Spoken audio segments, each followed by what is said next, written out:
2 டேஸ்க்கு முன்னாடி ஒரு கேரளா ரெஸ்டாரண்ட்டில் வறுத்தரிச்ச மஷ்ரூம் கிரேவி சாப்பிட்டேங்க. சாப்பிட்றதுக்கு ரொம்பவே டேஸ்ட்டாக அட்டகாசமாக இருந்ததுங்க. ஹோட்டல் போனாலே சேஃப் சைடுக்கு பன்னீர் பட்டர் மசாலா இல்லை பட்டர் சிக்கன் இப்படியே நான் வாங்கிடுவேங்க. இப்போ தான் நான் இந்த கிரேவி ஃபஸ்ட் டைம் ட்ரை பண்ணேன். சாப்பிட்றதுக்கு ரொம்பவே நல்லா இருந்தது. அந்த கிரேவியை நம்ம இப்போ வீட்டில் ரெசிபி கேட்டுட்டு வந்திருக்கோம். அதை அப்படியே பண்ண போகிறோங்க. இந்த வறுத்தரைச்ச மஷ்ரூம் கிரேவியை நான் வீட்டில் அப்படியே ட்ரை பண்ணேங்க. சூப்பராக எனக்கு வீட்டில் இருக்கவங்கலாம் ஃபீட்பேக் கொடுத்தாங்க. சாப்பிட்றதுக்கு ரொம்பவே நல்லாயிருக்கு. சிக்கன் மட்டனில் கூட இனிமேல் இப்படியே பண்ணுன்னு சொன்னாங்க கிரேவி. அந்த கிரேவியை இப்போ பண்ணலாம் வாங்க. ஒரு கடாய் வச்சுருக்கேங்க. கடாய் சூடானதும் 2 பட்டை, அதே அளவுக்கு 2 கிராம்பு, ஒரு ஏலக்காய் போட்டிருக்கேன். கூடவே அரை ஸ்பூன் அளவுக்கு மல்லி, அரை ஸ்பூன் அளவுக்கு பெப்பர் போட்டிருக்கேன். அரை ஸ்பூன் அளவுக்கு சோம்பு, 4 முந்திரி பருப்பு, ஒரு காஞ்ச மிளகாய் இவ்வளோதாங்க. எண்ணெய் இல்லாமல் நல்லா வெறும் கடாயில் வறுத்து எடுத்துருக்கேங்க. இந்த பொருட்களாக வச்சு அவ்வளோ டேஸ்ட்டாக ஒரு கிரேவி கொடுத்தாங்கன்னு எனக்கே ஆச்சரியமாக போச்சு. சரி பண்ணி பார்க்கலாம் வாங்க கிரேவியை. இப்போது ஒரு கைப்பிடி அளவுக்கு தேங்காய் பூ எடுத்துருக்கேங்க. அந்த தேங்காய் பூவையும் இப்போ அதே கடாயில் போட்டு எண்ணெய் இல்லாமல் வறுத்து எடுத்துக்கலாங்க. தேங்காய் பூ எந்த அளவுக்கு வறுப்படுதோ அந்த அளவுக்கு கிரேவி சூப்பராக இருக்கும்னு சொன்னாங்க. நம்மளும் நல்லா வறுத்துக்கலாம். இப்போ தேங்காய் பூவை தேங்காய் பூ நல்லா வறுப்படுறது தாங்க இதோட சீக்ரெட்டே. இந்த கிரேவியோட டேஸ்ட்டே இருக்குது. நல்லா வறுத்துக்கலாங்க. தேங்காய் பூ நல்லா கலர் மாறி ஓரளவுக்கு வந்ததும் கொஞ்சமாக மஞ்சப்பொடி போட்டுக்கலாம். நான் 1.5 ஸ்பூன் அளவுக்கு காஷ்மீர் சில்லி பவுடர் போட்டுக்கிறேன். அதையும் சேர்த்து நல்லா வதக்கிக்கிறேன். நம்ம மிளகாப்பொடியெல்லாம் வறுக்கும்போது ஸ்டவ்வை ஆஃப் பண்ணிடலாங்க. கடாயில் இருக்க சூட்லேயே வறுப்பட்டுரும். இப்போ 2 ஸ்பூன் அளவுக்கு தாராளமாக மல்லித்தூளும் போட்டுக்கிறேன் நான்.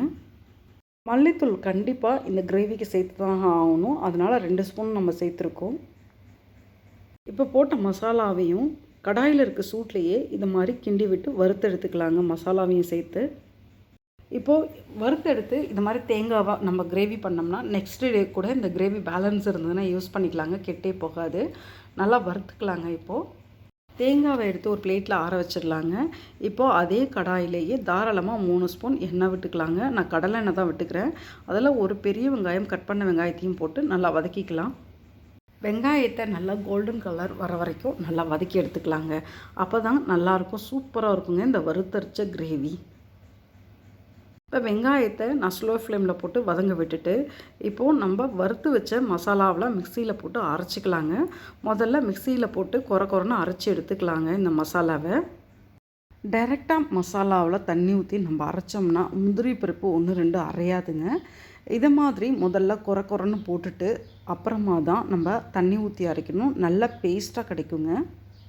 இப்போ மிக்ஸி ஜாரில் போட்டு தேங்காய் பூவை ரெடி பண்ணி வச்சுருக்கோங்க. அதுக்குள்ளே வெங்காயம் நல்லா வதங்கிடுச்சுங்க. ஒரு பெரிய தக்காளி கட் பண்ணி வச்சுருந்தேன், அதையும் சேர்த்துக்கிறேன். இப்போ வெங்காயத்துக்கு கூட தேவைன்னா நீங்கள் 2 தக்காளியாக கட் பண்ணிக்கோங்க, சின்ன தக்காளியாக இருந்தால். உப்பு சேர்த்து தக்காளியில் வதக்கினா சீக்கிரமாக தக்காளி மசிஞ்சிருங்க. அதனால் தக்காளியில் உப்பு சேர்த்துருவோம் கொஞ்சமாக. இப்போ கொரன்னு அரைச்சி எடுத்த மசாலாவில் நம்ம கொஞ்சமாக தண்ணி ஊற்றி அரைச்சி பேஸ்ட்டாக ரெடி பண்ணியிருக்கோம். இது மாதிரி இந்த பேஸ்ட் ரொம்ப கொரன்னு இல்லைங்க, ரொம்ப நைஸாக தான் அரைச்சிருக்கோம். நம்ம தக்காளி நல்லா வதங்கினா இந்த பேஸ்ட்டை நம்ம அதில் போட்டுடலாங்க. தக்காளியை இப்போ வதங்க விட்டாச்சு. இப்போ கொஞ்சமாக இஞ்சி பூண்டு பேஸ்ட் போட்டிருக்கோம், 1 ஸ்பூன் அளவுக்கு. இஞ்சி பூண்டு கூட நான் 4 3 தட்டி தாங்க போட்டிருக்கேன். நைஸான பேஸ்ட் கிடையாது இது. இப்போது இஞ்சி பூண்டோட பச்சை வாசனை நல்லா போயிடுச்சுங்க, வதக்கியாச்சு. இப்போது நம்ம அரைச்சி வச்ச பேஸ்ட்டையும் இப்போ சேர்த்துடலாங்க, தேங்காய் மசாலா பேஸ்ட்டு. இப்போ தக்காளி கூட சேர்த்து நல்லா இது மாதிரி வதக்கிக்கலாங்க. ஆல்ரெடி நம்ம வறுக்கும் போதே இதில் இருந்த பச்சை வாசனைலாம் போயிடுச்சு. இப்போ நம்ம லைட்டாக ஒரு வதக்கி எடுத்துக்கலாம். இப்போ மிக்சியை கழுவிட்டு கொஞ்சமாக தண்ணி விட்டுக்கலாங்க. நல்லா மூடி போட்டு ஸ்லோ ஃப்ளேமில் கொதிக்க வச்சுட்டேங்க 5 நிமிஷம். இப்போது ஓப்பன் பண்ணி பார்க்குறேங்க, நல்லா கொதிச்சிடுச்சு. இப்போ கட் பண்ணி வச்சுருக்கிற மஷ்ரூமையும் சேர்த்துக்கலாம். கொஞ்சம் கருவேப்பிலையும் சேர்த்துக்கலாங்க மஷ்ரூம் கூட. இந்த கிரேவிக்கு மஷ்ரூம் போட்டு கிரேவி பண்ணும்போது மஷ்ரூம் சமைச்சவங்களுக்கு தெரியும், எப்பவுமே மஷ்ரூம் வேக வச்சா கொஞ்சமாக தண்ணியும் வருங்க மஷ்ரூம்லேருந்து வெளியில். அதனால் மஷ்ரூமில் இருக்கிற தண்ணி வெளியே வந்து கொஞ்சமாக கெட்டியாகிற வரைக்கும் நம்ம அடுப்பை ஸ்லோ ஃப்ளேமில் போட்டு மூடி போட்டு கிரேவியை கொதிக்க வைக்கலாம். வீட்டில் பண்ண கறி மசாலா பொடி அரை ஸ்பூன் அளவுக்கு இந்த கிரேவியில் இப்போ சேர்த்துடலாங்க. இப்போ கிரேவியை நல்லா கிண்டி விட்டுட்டு அடி பிடிக்காத அளவுக்கு ஸ்டவ்வை ஸ்லோ ஃப்ளேமில் போட்டுட்டு மூடி போட்டு கிரேவி தெறிக்காத அளவுக்கு மூடி போட்டுடலாங்க. இப்போ கொதிக்க விடுவோம். நல்லா கொதிக்க விட்டு எடுத்தால் இது மாதிரி இருக்குங்க. லைட்டாக தண்ணியாக இருக்கிற மாதிரி இருக்குங்க. திருப்பியும் நம்ம ஒரு 5 நிமிஷம் ஸ்லோ ஃப்ளேமில் வச்சு நல்லா வற்ற வைக்கலாங்க கிரேவியை. நல்லா கிளறி விட்டுறலாங்க. அடிப்பிடிக்காத அளவுக்கு தேங்காய் அரைச்சி ஊற்றுறதுதால லைட்டாக அடிப்பிடிக்கும். மூடி வச்சுட்டு நம்ம அதுக்குள்ளே 2 சப்பாத்தியை போட்டு எடுத்துடலாங்க. இந்த கிரேவிக்கு நான் சப்பாத்தி தாங்க பண்ணுறேன். 2 சப்பாத்தியை முதல்ல போட்டுடுறேன் குழந்தைங்களுக்கு. சப்பாத்திக்கு சூப்பராக இருந்ததுங்க இந்த கிரேவி. நான் குழந்தைங்களுக்கும் ஊட்டி விடும்போதும் நான் சாப்பிடும்போதும் சூப்பராக என்ஜாய் பண்ணி சாப்பிட்டேன்.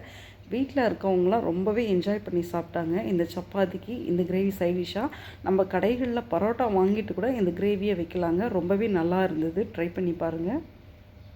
இப்போ வறுத்தரைச்ச மஷ்ரூம் கிரேவி சூப்பராக ரெடியாக இருக்குங்க. எண்ணெய்லாம் நல்லா பிரிஞ்சு வந்து சூப்பராக இருக்குங்க. பார்க்குறதுக்கு சாப்பிட்றதுக்கும் செம்ம டேஸ்ட்டாக இருக்குங்க. ட்ரை பண்ணி பாருங்கள். ரெஸ்டாரண்ட்டில் என்ன டேஸ்ட்டில் சாப்பிட்டனோ அதே டேஸ்ட்லேயே வீட்லேயும் ஈஸியாக வந்திருக்குங்க. நம்ம ஆஃபீஸ்க்கோ ஸ்கூலுக்கோ கொடுத்து விட்டால் ரெஸ்டாரண்ட்லேயே வாங்கினாங்க அப்படின்னு கேட்பாங்க. நம்ம கூட சேர்ந்து சாப்பிட்றவங்க. அந்த அளவுக்கு ரொம்பவே நல்லாயிருக்கு. எண்ணெய்லாம் நல்லா பிரிஞ்சு வந்திருக்கு பாருங்கள் இந்த கிரேவிலேருந்து. கூடவே போட்ட மஷ்ரூம் சூப்பராக சாஃப்டாக வெந்திருக்குங்க. பஞ்சு மாதிரி. இந்த கிரேவி ரொம்பவே நல்லா இருக்குங்க. ட்ரை பண்ணுங்கள். 2 டேஸ்க்கு முன்னாடி ரெஸ்டாரண்ட்டில் வாங்கின வறுத்தரைச்ச கிரேவி மாதிரி அதே சேம் டேஸ்ட்லேயே வீட்டில் ஈஸியாக பண்ணியாச்சுங்க. ரொம்பவே நல்லாயிருக்கு. கடைகளில் போயிட்டு இந்த கிரேவி வாங்குவியா அப்படின்னு சொல்லி கேட்டால் கண்டிப்பாக எங்கள் வீட்டில் யாருமே வாங்க மாட்டாங்க. நானே ஈஸியாக செஞ்சு கொடுத்துருவேன். அந்த அளவுக்கு டேஸ்ட் இருக்குங்க வீட்டில் பண்ணுறது. கொஞ்சோண்டு பொருட்களை வச்சு இவ்வளோ டேஸ்ட்டாக கிரேவி பண்ணுறாங்களா ஹோட்டலில் அப்படின்னு சொல்லிட்டு எனக்கே ஆச்சரியமாக இருக்குது. இதை வச்சு பார்க்கும்போது ஃபஸ்ட்டு நம்ம வேஸ்ட் பண்ணுறோமோ பொருளை அப்படின்னு தான் எனக்கு தோணுச்சு. அப்புறமா நம்ம செஞ்சு முடித்த உடனே டேஸ்ட் ரொம்பவே அட்டகாசமாக இருக்குங்க. குழந்தைங்களும் ரொம்ப என்ஜாய் பண்ணி சாப்பிட்றாங்க. நல்லா சாஃப்டாக 2 சப்பாத்தி போட்டிருக்கேங்க. அந்த சப்பாத்தியோட இந்த கிரேவியை வச்சு குழந்தைங்களுக்கு கொடுக்க போகிறேன். காஷ்மீர் சில்லி பவுடர் போட்டு தாங்க இந்த கிரேவி பண்ணியிருக்கோம். அதனால் குழந்தைங்களுக்கு தாராளமாக நம்ம நல்லாவே ஊட்டலாங்க. குழந்தைங்களும் ரொம்ப என்ஜாய் பண்ணி சாப்பிட்டாங்க எங்கள் வீட்டில்.